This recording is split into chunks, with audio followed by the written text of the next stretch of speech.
اس اللہ رب العالمین کے لیے جو ہمارا خالق و مالک ہے، جس نے ہم سب کو اس کائنات کے اندر پیدا کیا۔ درود و سلام ہو تمام نبیوں پر، تمام رسولوں پر، بالخصوص آخری نبی جناب محمد رسول اللہ صلی اللہ علیہ وسلم پر، اللہم صلی وسلم مبارک علیہ۔ حاضرین جمعہ، آج کے اس خطبہ جمعہ کے اندر جو موضوع لے کر حاضر ہوا ہوں وہ ہے وضو کا طریقہ، اس کے احکام و مسائل۔ دوسرے موضوعات پر تقریریں بہت ہو چکی، اس لیے جو بنیادی چیزیں ہیں اس پر بھی کچھ روشنی ڈال دی جائے، تاکہ ہم نماز کے لیے جب مسجد کے اندر آئیں تو سب سے پہلے ہم وضو کرتے ہیں۔ ہر آدمی وضو کرتا ہے پہلے، اور ہم اور آپ جانتے ہیں اچھی طریقے سے کہ جب وضو صحیح ہوگا تبھی ہماری نماز صحیح ہوگی۔ اگر وضو کے اندر کوئی کمی رہ گئی، وضو مکمل نہیں رہا، تو پھر ہماری نماز قبول نہیں ہوگی۔ تو اس لیے انشاءاللہ آج سے صبح جمعہ کے اندر وضو کے تعلق سے باتیں ہوں گی، جو باتیں رہ جائیں گی پھر اگلے جمعہ کے اندر، اور پھر اس کے بعد اور بھی اسی طریقے سے مسائل غسل کے اور نماز کے، جنازے کے کیا کیا مسائل ہیں آپ کے سامنے انشاءاللہ بیان کیے جائیں گے۔ وضو، آئیے سب سے پہلے ہم یہ جان لیتے ہیں کہ لفظ وضو یہ عربی زبان کا لفظ ہے، اور یہ وضع سے بنا ہوا ہے، اور الوضعۃ کے معنی ہوتے ہیں چمکنے کے۔ الوضعۃ کے معنی چمکنے کے۔ چونکہ انسان وضو کرتا ہے تو اس کے اعضاء وضو جو ہوتے ہیں چمکتے ہیں وضو کرنے سے، اور انسان دن میں 5 مرتبہ نماز پڑھتا ہے، 5 مرتبہ وضو بناتا ہے اس کے لیے، تو وضو کی وجہ سے اس کے اعضاء وضو چمکتے ہیں، چہرہ روشن ہو جاتا ہے۔ آئیے دیکھتے ہیں کہ وضو کی فضیلت کیا ہے۔ وضو کی فضیلت کیا ہے؟ اللہ کے نبی صلی اللہ علیہ وسلم کی حدیث، اللہ کے نبی صلی اللہ علیہ وسلم ارشاد فرماتے ہیں، ان امتی یدعون یوم القیامت غرا محجلین من آثار الوضو۔ اللہ کے نبی صلی اللہ علیہ وسلم ارشاد فرماتے ہیں کہ قیامت کے دن میری امت کو بلایا جائے گا، قیامت کے دن میری امت کے لوگوں کو بلایا جائے گا اور ان کے اعضاء وضو چمک رہے ہوں گے۔ غرم محجلین، اس حدیث کے اندر 2 لفظ آیا۔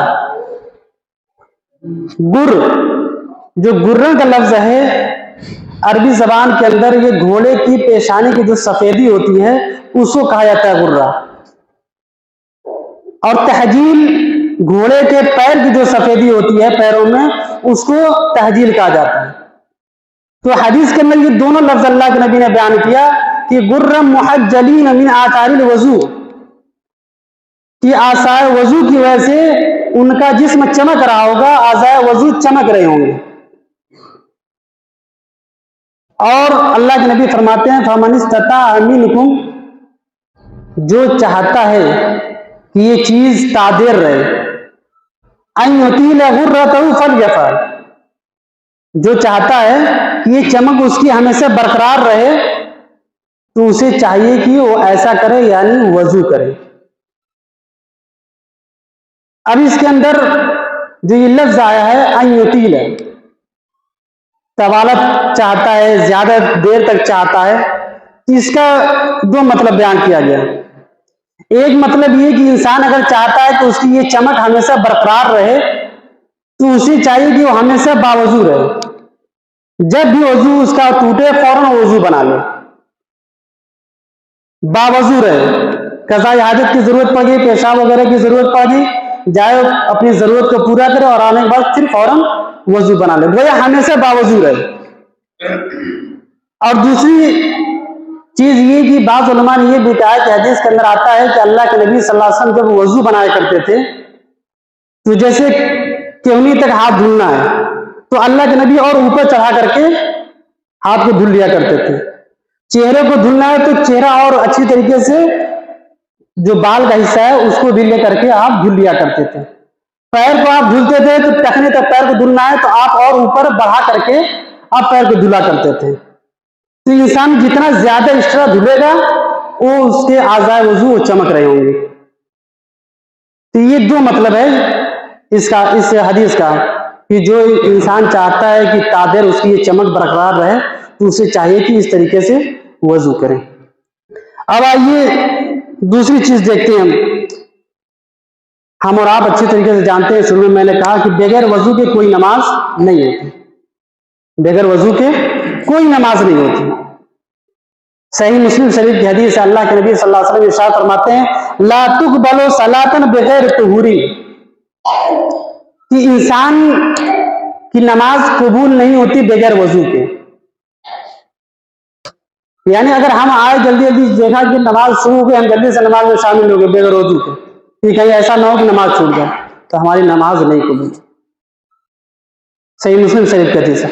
اور ایک سنن نسائی کی حدیث ہے کہ اللہ کے نبی فرماتے ہیں لا یقبل اللہ صلاۃ بغیر طہور، کہ اللہ تبارک و تعالی اس کی نماز قبول نہیں کرتا جو نماز کے لیے وضو نہیں کرتا. بغیر وضو کے اللہ تبارک و تعالی نماز قبول نہیں کرتا. تو اس لیے ہم جب نماز کے لیے آئیں تو ہم پہلے اچھے طریقے سے وضو کر لیں. وضو کا طریقہ کیا ہے؟ وضو کا طریقہ کیا، کس طریقے سے ہم وضو کریں؟ پہلے آئیے حدیث سن لیتے ہیں، پھر میں اس کا ترجمہ بتلاؤں گا. ایک حدیث آتی ہے صحیح مسلم کتاب الطہارہ کے اندر، اور اس کے راوی ہیں حضرت عثمان بن غنی رضی اللہ تعالیٰ عنہ کے غلام حضرت حمران. وہ بیان کرتے ہیں، وہ کہتے ہیں کہ حضرت عثمان غنی رضی اللہ تعالیٰ عنہ نے وضو کا پانی منگایا. جو حدیث کا لفظ اس کو سنیے، دعا بوضوء فتوضا فغسل کفیہ ثلاث مرات. کہ حضرت عمران کہتے ہیں کہ حضرت عثمان بن عفان نے پانی منگایا، وضو منگایا. آپ یہاں پر بھی ایک پوائنٹ نوٹ کر لیجئے.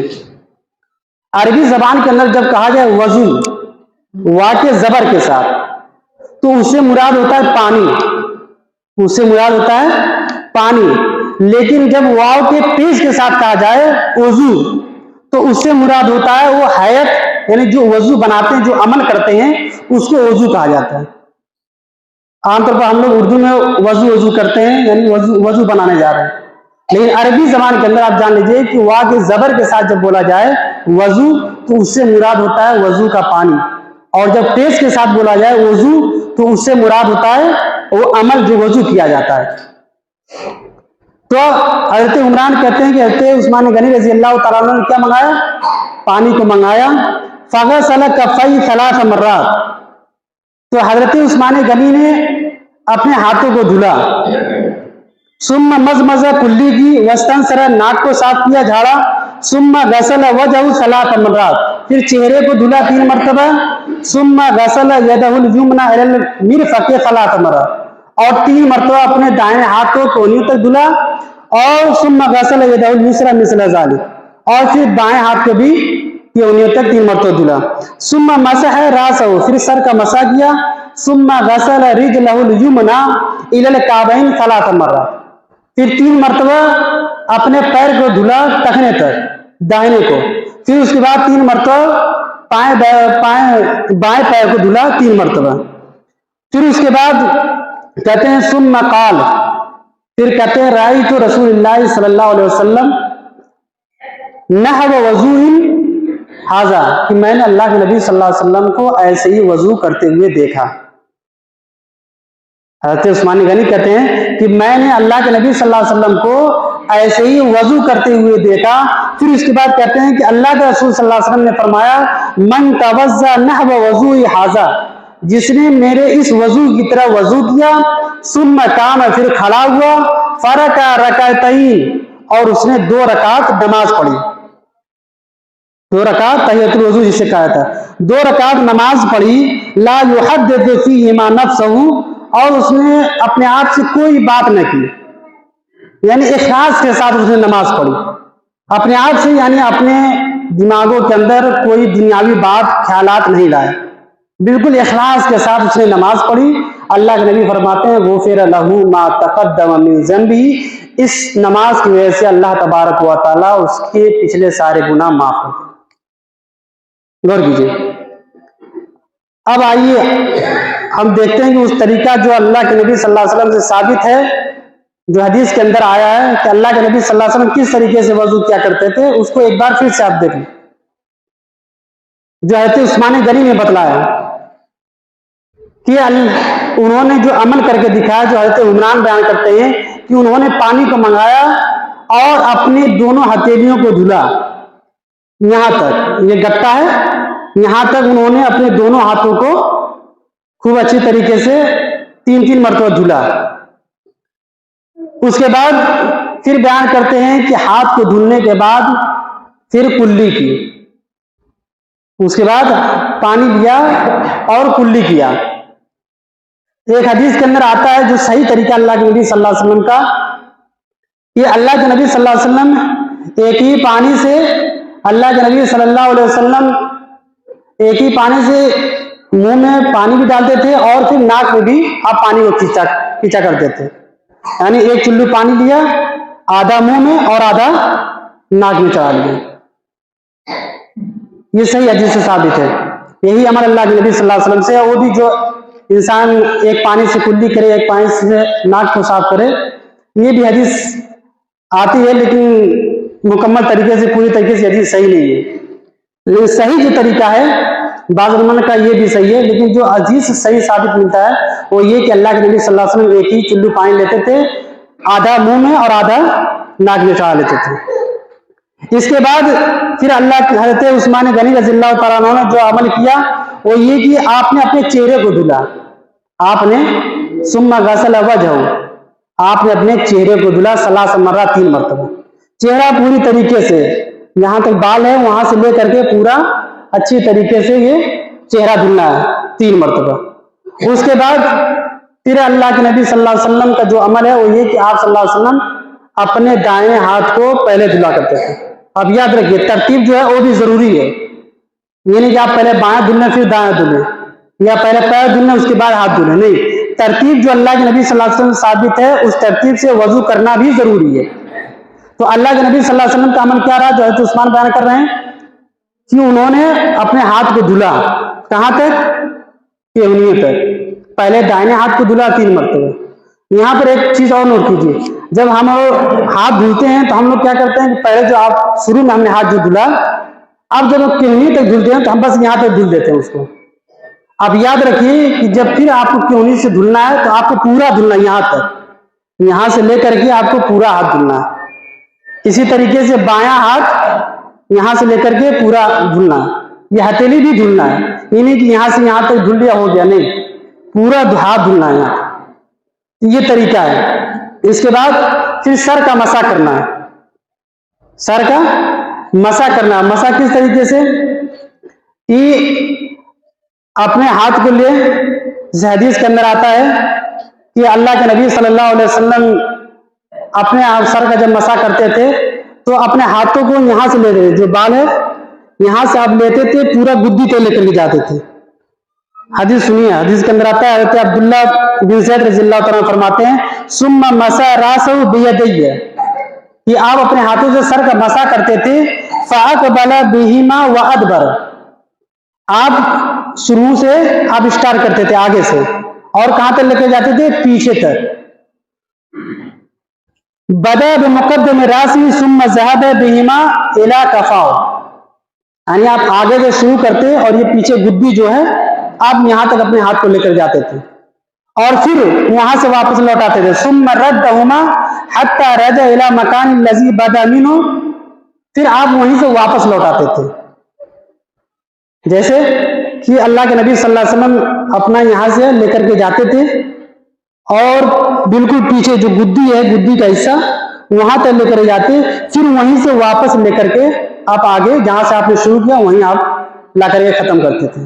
ایک حدیث ہے، 2 طریقہ اس کے مسح کرنے کا۔ دوسری حدیث سنیے، حضرت ربعی بنت معوذ بیان کرتی ہیں کہ اللہ کے نبی صلی اللہ علیہ وسلم نے ایک مرتبہ میرے